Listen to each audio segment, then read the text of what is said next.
Hello there, it's Friday, which means it's time once again for the best movie podcast ever, the only movie podcast to offer objective and hyperbole-free discussion of every movie in the known universe. I am your host, the podcaster with no name, Konrad, and with me as always, he's a 5-star man, he's Anthony James. Good afternoon, good evening, and good night. Hello, everyone. I think I've done that one before, to be honest. It's always... Well, it's true every time. It is true. It's never been truer. If you were 5 stars when we began this podcast, and using the Dave Meltzer kind of sliding scale of 5-star systems, you're now a 6.5-star man, I would say. Thank you, much appreciated. You're welcome. You're still at the 5-star, but you're getting there. I think I'm sliding backwards, to be honest. Gradually sliding backwards into mediocrity. That's my fate in life. We're here to not talk about our ratings as men, but talk about a movie that I'm going to come out and say right now, I don't think is a 5-star movie. And that's Adam McKay's Don't Look Up. 6.5. Oh yeah, 10-star movie. It breaks the scale. We are not going to agree on this one, which is I always like these episodes when we don't agree. No, we're coming in hot on this one.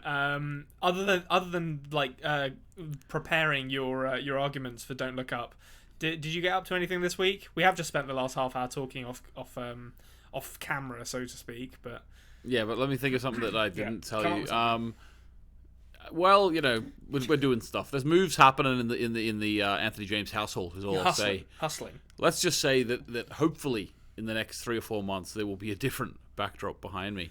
That is, not getting more specific than that, but there's moves happening. Yeah. Anthony has finally finished construction on his doomsday prepper bunker in his back garden, that's on topic, that's for sure, for this one. That is true. There'll just be a notice board with a bunch of pictures of me from like 1980, and I wasn't alive in 1980, but somebody looks like me in 1980. Okay, well, we're not going to go down a dark hole because we'll be here all day. Without further ado, I say it's time to talk about some gosh darn movies. Let's do it. Movies. They're happening. It's 2022. We haven't stopped with the movies. They are still coming out, despite the... They move. They do That's move. Why they're called movies. Yeah, they... I'll tell you one that's definitely moving, or the tickets of it are moving, that is. And that is Scream, which... I'm going to say... Well, I'll tell you... No, I'll start this again. I'll say what the actual story is before I just start talking about Scream. So Scream has knocked Spider-Man No Way Home off of the top of the box office charts for the first time. It takes a weekend from Spider-Man in the US, making 30.6 million in its first weekend. Now, that's exciting. I love the Scream series, or I love the first 2 of the Scream series. I didn't realise this movie was just called Scream, which we've already had. We've already had a movie called Scream. The first one was called Scream. They do that quite a lot. I hate it. Was there a Halloween one called Halloween as well? Just after the original? I'm trying to remember. Oh, well, yeah. I mean, there was the Rob Zombie reboot that was just called Halloween. And then the one from 2019, I think it was called Halloween Kills and then Halloween Lives. I'm trying to remember the sort of something subtitles. Like that. Yeah. But I knew there was another one just called Halloween. That is a weird choice, having just a Scream. Of course, Konrad, as you know, I'm not the best horror movie encyclopedia over here. No. My favourite Scream movie is, of course, Scary Movie 2. Not Scary Movie 3 with Liam Neeson as the as the president. Well, the thing is, Scary Movie 1 is the only one you could actually joke about being a Scream movie, because it's the only one with the actual Scream guy in it. Yes. But Scary Movie 2 is my favourite Scary Movie film, so that's why I'm saying that one instead. I haven't watched any of those movies since the early 2000s. I suspect they don't hold up, but I have quite a lot of affection for all 3 of them, to be honest. My affection for the Scary Movie films and for Not Another Teen Movie is the reason why I like the main feature, what we're talking about today. But Scream, Konrad, I'm not actually that into it.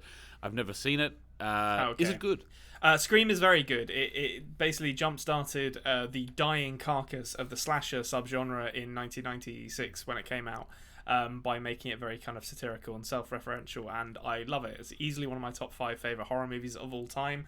Second one is still a good movie. Third one and fourth one, not so much. by all accounts, this one's pretty good. So I'm gonna go see it. Is this a fifth one chronologically? Yes, or it is is this the what fifth is one. this? It is the fifth. So they had the first 3 in quick succession. Then they had Scream 4, which I think took place like 10 years after the third one, but that was still in like 2011 or 2012.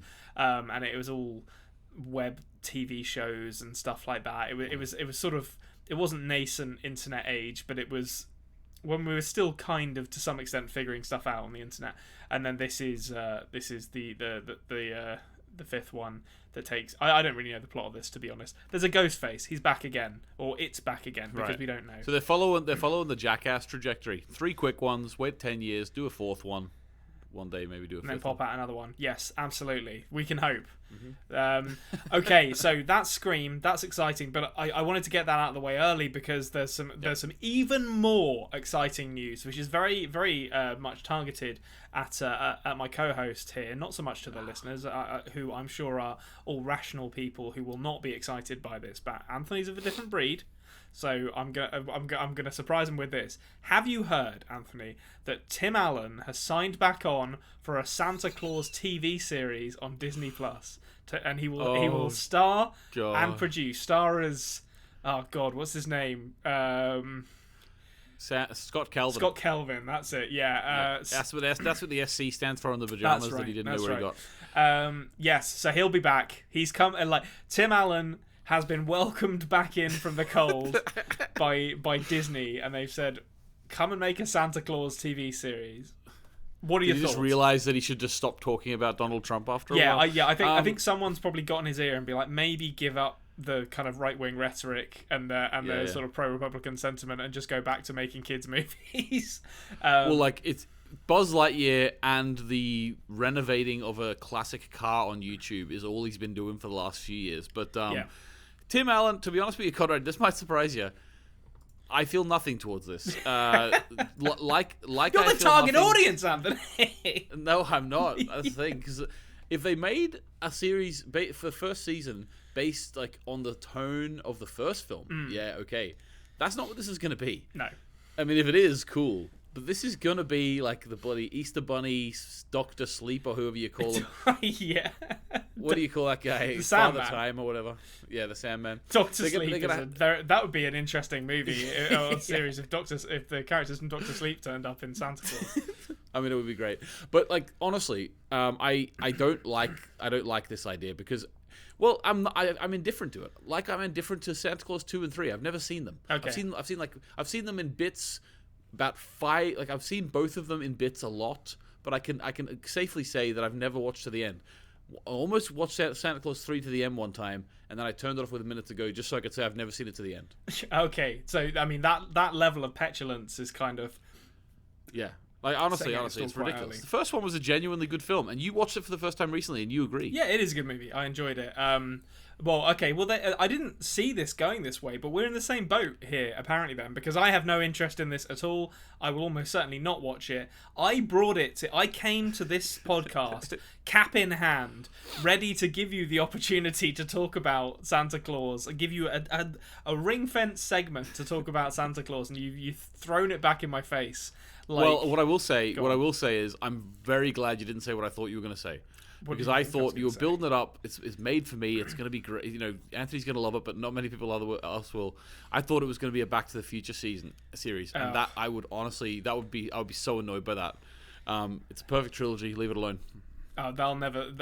Nothing is sacred anymore. That will definitely get remade or rebooted at some point. You've got Back to the Future 1, Back to the Future 2, Back to the Future 3, and then you've also got the little epilogue, the Back to the Future Doc and Marty appear on Jimmy Kimmel show. Yeah. That's the canon now, and that's all I want. I think I might be wrong in this, so citation needed on what I'm about to say, but I believe Robert Zemeckis is the one who is stopping that from happening, because I think he wrote as well as directing the original movie. All 3. He directed. Did he direct the third one as well? We've had this conversation before. Did all of them? Did all of them. But yeah, so I think he has some say in whether they can use the characters he created to make new movies, and that's what stopped it from happening so far. Fighting the good fight is our boy Bobby Z. but we'll see. We'll see how long he can keep that up for. At the end of the day, the house always wins, or indeed the mouse always wins when it comes to Disney. Exactly what I was going to say. You can imagine what they're going to do once Zemeckis is gone, or Zemeckis sells the rights to Disney. They're going to make a remade series. They're going to spin it off here. They're going to spin it off there. You're going to have a Biff TV show. They cast Tom Holland as Marty McFly because. Any young person, it would be him. Of all the ones to choose, he's probably one of the good ones. But then they're also going to have, this is the thing that I don't like, they're also going to like make a children's TV show for like 3-year-olds where it's like a mini Marty and a mini Doc, and they're going on little adventures to like fix Tiny Toons sandwiches. Amazing. There you go. Well, they're doing that with Spider-Man now. They've got Spidey and Friends, so it's got it's introducing them to their cult early, you know. Yeah. The sort of lapsed comic book nerd in me kind of I bristle a little bit at that, because I want to go and watch it and be like, these aren't friends. You can't just have Mysterio turning up as Spider-Man's friend. That's not how this works. I'm sure it is canon. Well, the bad guys are there, but they always teach them lessons. And Rhino learns to control his anger, and that's good. Well, that's good. That's definitely not happened in the comic books. I'll tell you that right now. Okay, right. That's enough about Tim Allen for a lifetime, quite frankly. Let's talk about the movie that we're here to talk about, and that is from the end of 2021, Adam McKay's Don't Look Up, the environmental, farcical comedy, I think he probably would consider it. I think the correct genre of Adam McKay's sort of serious films, ironically serious films, I think the correct genre is spoof. I don't know if I'd call this a spoof. Oh, it's a spoof. It's a spoof of real life. Unfortunately, that's just satire. That's like it's. I honestly think. No, I honestly think it's a spoof. I think it's like, well, they're trying to make serious points, which I don't know. We'll talk about that. I don't know what marries in as much as I wanted to, but I honestly would call this a spoof. The Vice is yes, obviously spoofs are satire too, but the style of the comedy, I think, is very in line with a spoof, or they're trying to be more arty with it, which doesn't work all the time. Okay, I mean, there's definitely like kind of elements of drama in there as well, like because it does sort of try to get a bit heartfelt at points. Yeah, which exactly. We'll That's get into. what I mean. Yeah. But so for anyone who doesn't know or hasn't seen this yet, it's essentially a star-studded cast led by Leonardo DiCaprio and Jennifer Lawrence, as well as a bunch of other brilliant actors, and it's essentially tells the story of a PhD student called Kate Dibiasky, played by Lawrence, and astronomer Randall Mindy, I think his name is. Mindy, yeah. They discover a comet that's going to hit the Earth in approximately 6 months' time, and they have to try and convince the US government to stop it. And it's essentially a vehicle for Adam McKay to talk about his own personal gripes with the American kind of political and media landscape, I think, through a kind of rogues gallery of characters played by those actors who are very thinly veiled stand-ins for real very world thinly people. veiled characters. I think you are right in terms of the approach. Obviously his message here is not hidden whatsoever, but I think the overarching theme of his message, I think, is he's taking a shot at anti-intellectualism. That's what I think. Overall, that's what he's doing. Yeah, I definitely think that's true. So I mean, as a kind of, I guess, like a tonal comparison, it felt to me like it was sort of half Network, like the sort of classic 1970s anti-media movie, and half like Armageddon almost. Like it's sort of yeah. It was quite Armageddon-y, deep impact. Yeah, it was, actually. There was some crazy ideas that were floated as ways of dealing with this comet. Now I'm that there's no way to be kind about this, so I think we should just get out early, and we're not going to talk full spoilers yet. We might talk full spoilers towards the end once we've had our say. But I think we should just put our cards on the table and say how we felt about this movie. Okay. Because there's no way for me to pretend that I'm objective about this. I fucking hated this movie. Very interesting, and that's also a fact that I knew before I started watching it. Yeah, and maybe I knew that it would be funny if we didn't we had alternate views. Yeah, I didn't think this was the best movie of all time. I honestly didn't, but I didn't hate it. And I definitely laughed more than 6 times. Yeah.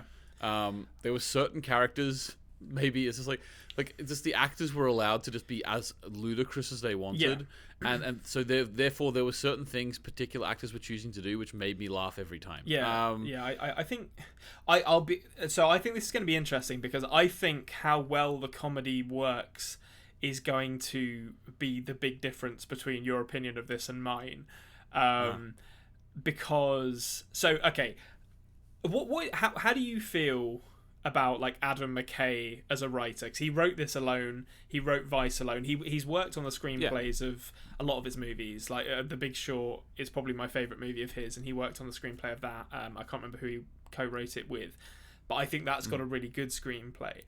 But I think Vice and this have really exposed him as a writer on his own. I'm not going to say this. I think this is the best written film in the world. I think there are still, like, including Jonah Hill in this, is still bringing some of that type of comedy, which I'm not really into anymore, of like improvising 100 times to get, I think that still is there. But there were things that were happening in this movie which I did laugh at. Yeah. And whether that was down to his writing, or whether that was down to performance, or whether that was just down to I was laughing at it ironically because of how stupid it all was, I don't know. But I was laughing at this film. I think I probably laughed, and it wasn't even like I was laughing just all at the start and then it sort of petered out. I think I probably laughed once every 10 minutes the whole way through. Okay.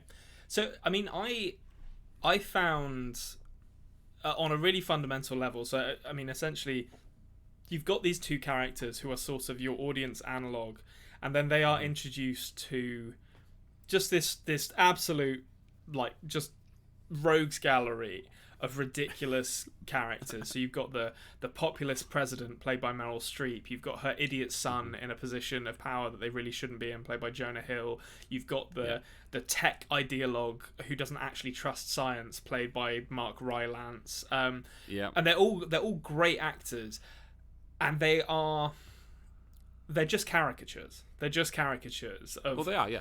And I think I could. If they were making me, and their arguments are like straw man arguments as well, which I kind of understand, because the arguments that the real people that they're sort of stand-ins for are ridiculous a lot of the time as well. So I don't think Adam McKay wanted to kind of like give them any kind of credence. But I think my problem with it was that I didn't find them funny.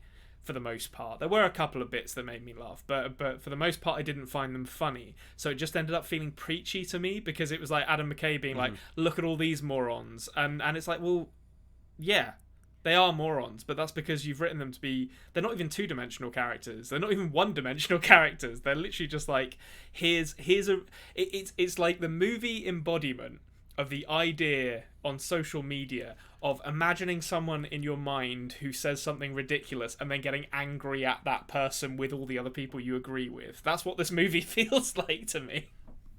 Yeah, okay. I get what you mean. I think I don't know. I think it maybe comes down to, like with The Matrix, remember, that was very obviously political as well, but obviously, in a different way. They're not like, having these caricatures. They're just trying to, but it was very on the sleeve what they were trying to say. Yes. And you could say that was preachy, but maybe you just feel that was executed better. Yeah. I happen to think that the obvious nature of pointing at a comet and saying, "Can't you see it?" And there's people are still, and the whole idea of don't look up, and the whole idea is that becomes like a slogan for that political party. Yeah. You might think that they were all straw men. There maybe was a couple of times they went off on the deep end and pretended that everyone was just the crazy guy on Facebook.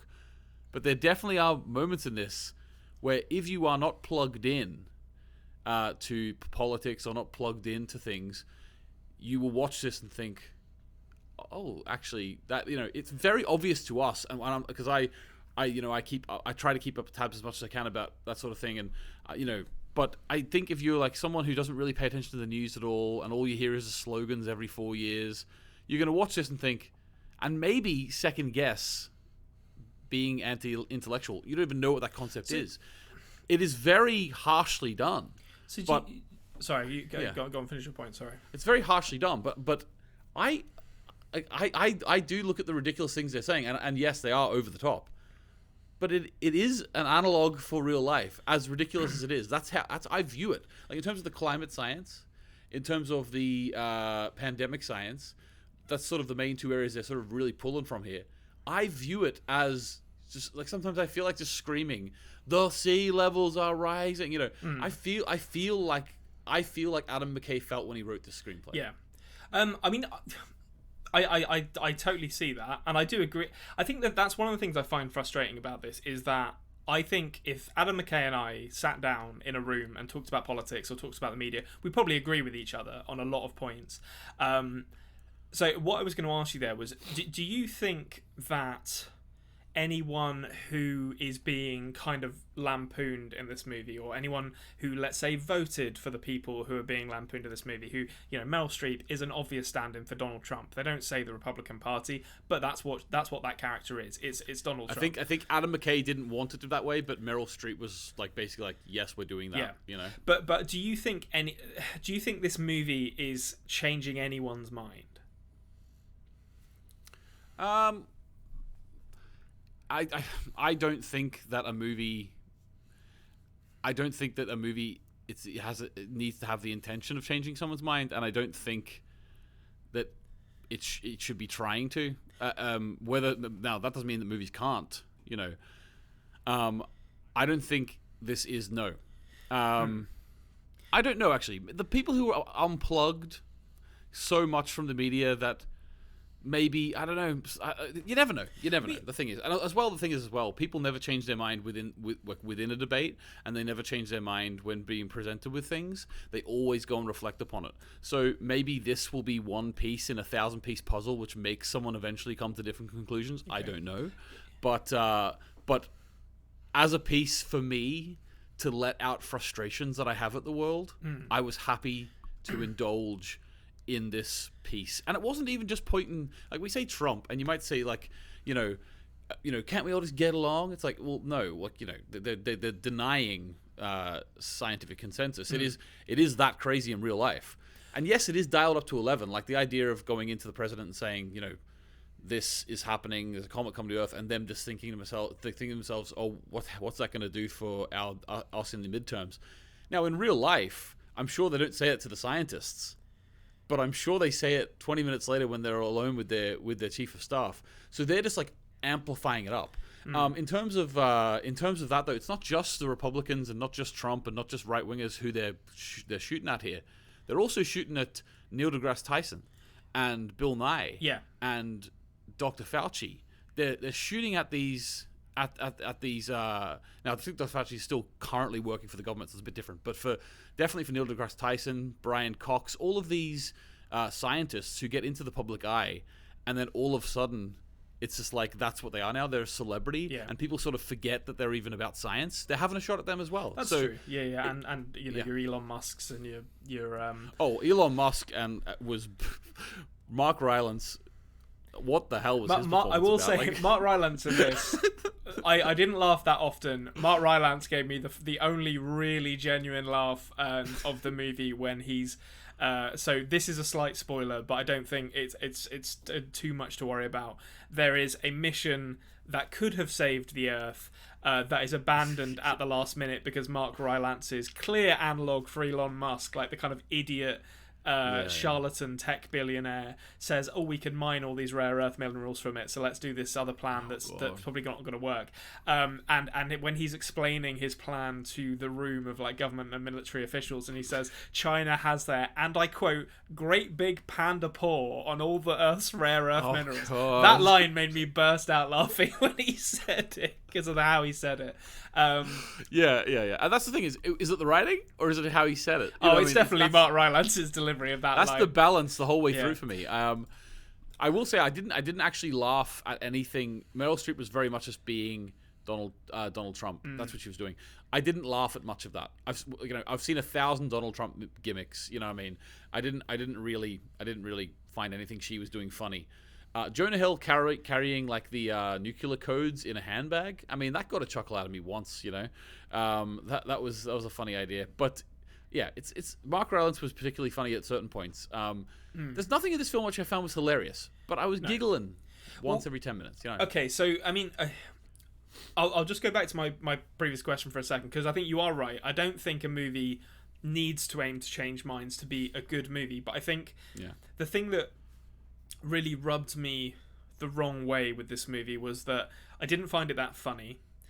I didn't really feel like Adam McKay was particularly interested in actually exploring why people behave the way they do, in terms of, you know, these people saying don't look up, like deny, or why people believe these people saying don't look up. I don't want to be mean to him, but he always strikes me as like a pretty fundamentally incurious person who's he's really good at telling other people's stories in a compelling way, kind of in like The Big Short. But when he makes his own, he finds it really hard to kind of see past his own biases, which is not always the end of the world, because I think if the characters that you're writing are strong enough to give the audience something to hang on, it can be entertaining. But I think in this, all of these kind of 1D characters that he came up with that were played by amazing actors who we know can act, and most of them weren't really working for me. It becomes, you start basically, or I started looking for something to kind of associate with in this movie, and I think, and maybe this worked for you, the two sort of central characters of Mindy and Dibiasky, I think, are where he wants the audience to find that kind of impetus to carry them through the narrative, and neither of them worked for me at all. What I essentially ended up with was a movie full of pretty sketchy characters who aren't particularly funny, some leads who I'm not interested in at all, and a message that feels quite preachy, because he's not trying to change anyone's mind. He's essentially just making a movie for people who already agree with him to say, aren't we clever? That's kind of how I felt by the end of this. I know what you mean. I know what you mean, but maybe, I don't know. I think he's just allowed. I don't mind spending a bit of time sometimes making fun of people that I disagree with, and I think that if you to say to him, no, you have to look into why these people are saying don't look up, and obviously there's a lot of reasons, like the people, like hate the institution, not the person. You know what I mean? Like, and challenge the institution, not the person. The people are just who the people are, and they led to their beliefs through many means and many, things that are unfair in life. Having said that, the idea of watching a comedy film which makes fun of people who are, in some regards, not in all regards, but in some regards, objectively wrong, that then that and by saying that filmmaker, you really should look into why they're objectively wrong, or you really should look into why they've been led down that path. It almost feels a little BBC to me. It almost feels a little bit like, we have to have both sides. We have to make sure that that everyone understands that those people aren't evil. It's like, well, just let's just joke about them for 2 hours. Well, that's how I feel. I mean, I don't think it's so much showing them as not evil or showing their side. I think it's more I needed something from this movie to actually invest in, and so I'll talk about Mindy and Dibiasky for a second, because I feel like maybe you have a different take on this to me. But I felt, so Mindy, Leonardo DiCaprio's character, goes through this sudden meteoric rise to become like the scientist du jour of the US government, where he suddenly is like this sexy astronomer who cheats on his wife with Kate Blanchett, who is a host of what is essentially a Fox News analog, and none of that, like, he goes from nervous, sweaty man who can't put two sentences together to the sexy scientist who's working for the government and sleeping with Kate Blanchett, to a man who realizes he's thrown his family life away and has some kind of redemption towards the end of the movie. And all of it's done without any kind of decent explanation for why it's happening. It just happens because it felt like Adam McKay wanted to jam a character arc in there somewhere. So that really didn't work for me. And then Dibiasky's, Jennifer Lawrence's character, was the one that really annoyed me, because her entire arc consists of her character discovering the comet and then being forgotten about by everyone who is like discussing what to do about it. And I don't know whether it maybe this might be giving Adam McKay too much credit, but the film literally forgets about her as well. It's like, she discovers it, and then she gets a little moment where she gets to look across annoyed at Mindy as he's given credit for saving humanity, and then the movie just forgets about her and sticks her into a random romance with Timothée Chalamet for like the last hour, and it's like, that's not a character arc. So then you're like relying upon Mindy, and he's just he just go it just feels so rote, his character arc. But I mean, how did you feel about those two characters in particular? Because I feel like those really are at the heart of the movie insofar as it has one.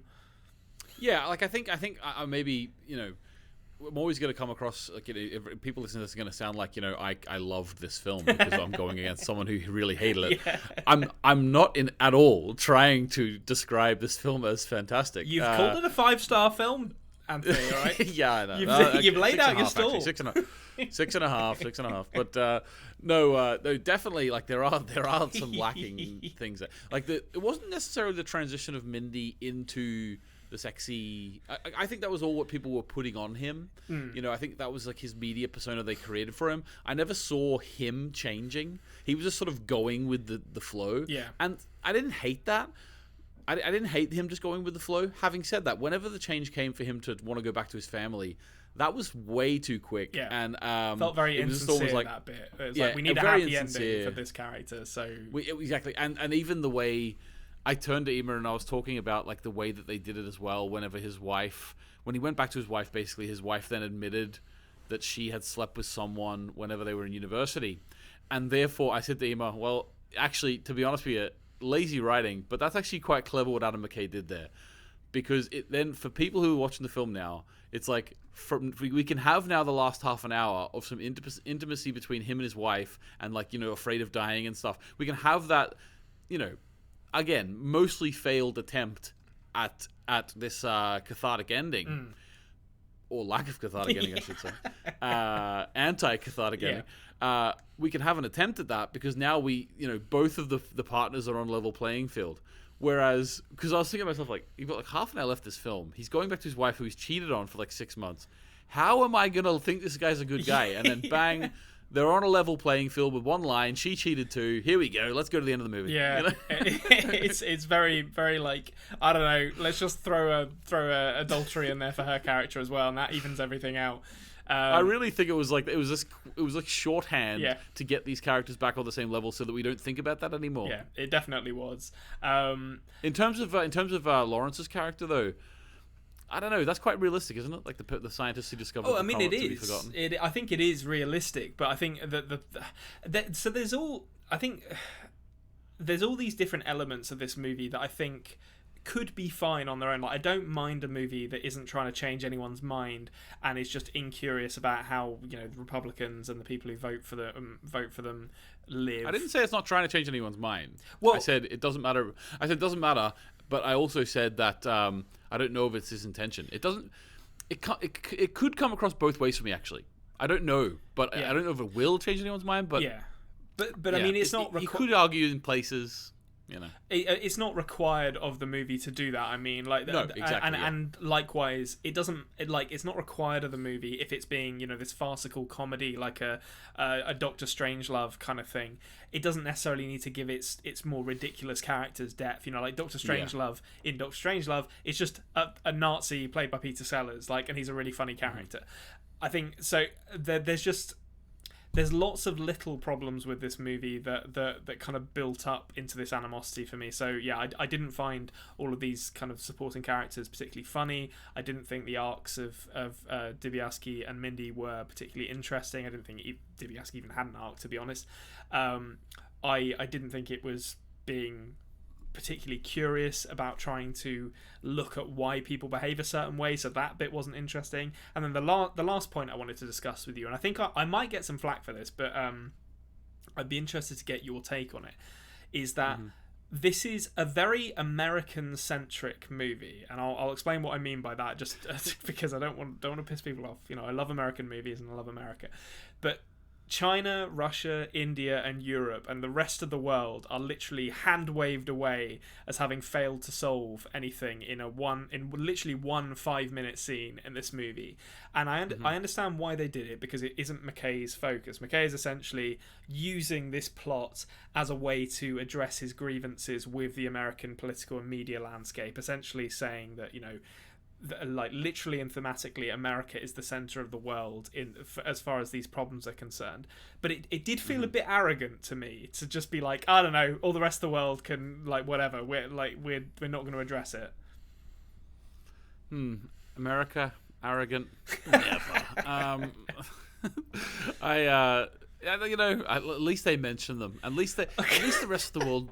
At least the rest of the world tried in this script. Yeah, they What did. did America do? They had the plan that was probably going to work, and they cancelled it. Like, Can we? At least they let the rest of the world fail and actually try. They gave us the 5 minutes of the European, Russian, Chinese, Indian co-developed They project tried to divert the comet. They tried. Yeah.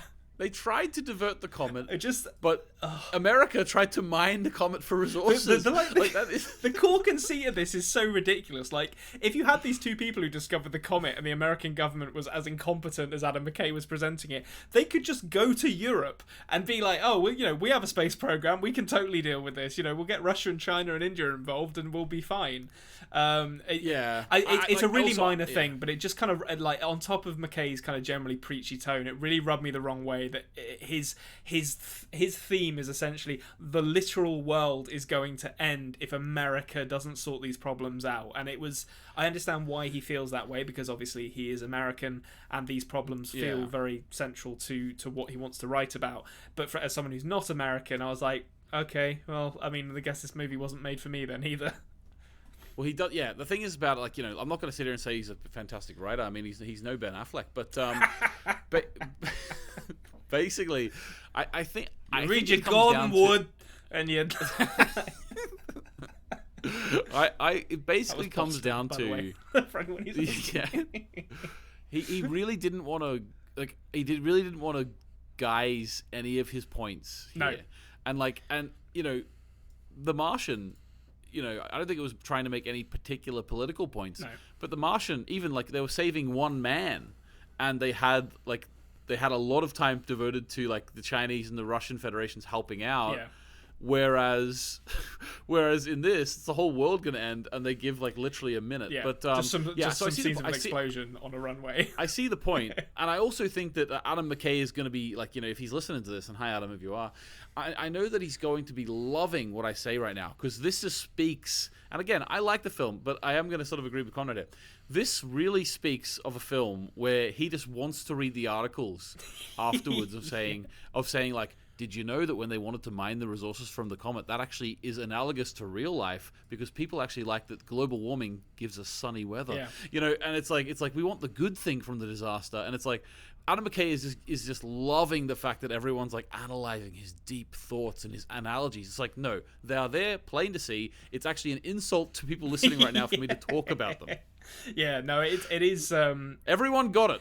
Yeah, it's not as deep as anyone as anyone thinks it is. There's one thing you mentioned that I'll say just before we wrap up that I do think is interesting. And I was thinking about this when we were covering The Matrix last week, because you are absolutely right. This is a similar movie to Matrix Resurrections in that you can very clearly hear the voice of the author in this, and I think the reason it worked for me in The Matrix and it didn't work for me in this is because it's twofold. I mentioned it last week, but The Matrix has that layer of narrative obfuscation, because all those characters who are video game designers and producers at the beginning of the movie, by definition, aren't real people because they're in the Matrix, so they can kind of get away with being shitty stereotypes.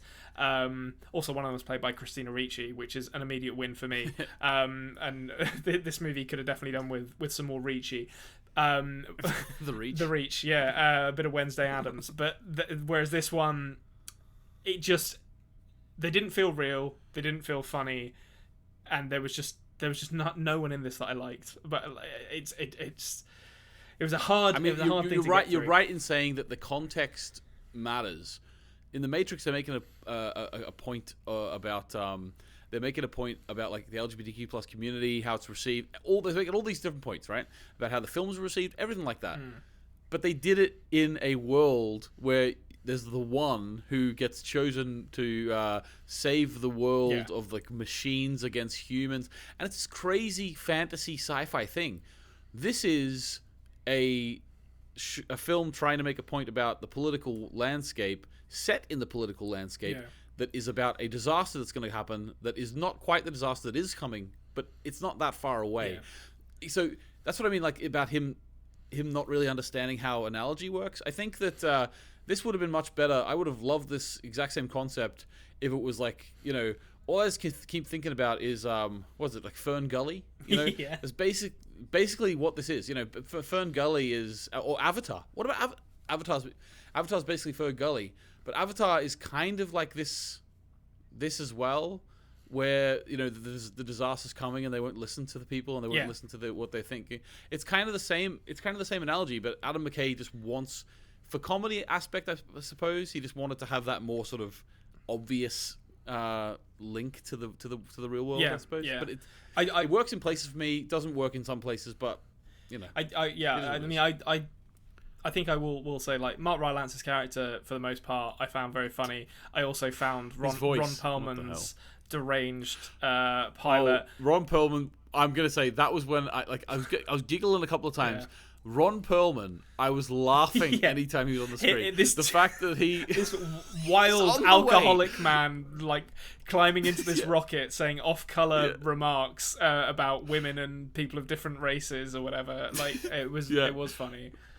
Even when they said every mission needs a hero, and they're like, they bring Ron Perlman out, and I know he's a real big liberal in real life, so he would be loving this. But he walked out next to Meryl Streep.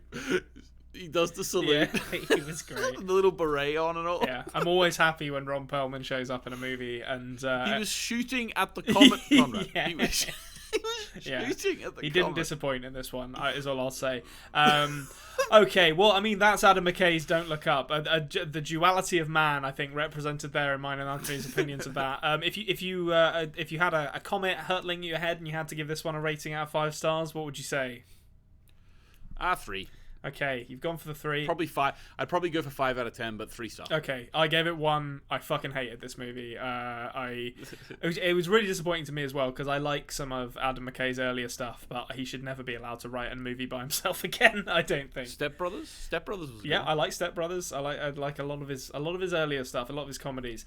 Okay, well, that's about going to do it for us here this week. We got through that without really having to get into spoilers. So you know, lucky you if you haven't seen that. We didn't even talk about what happens at the end. No, and we won't. We'll but leave it was ridiculous.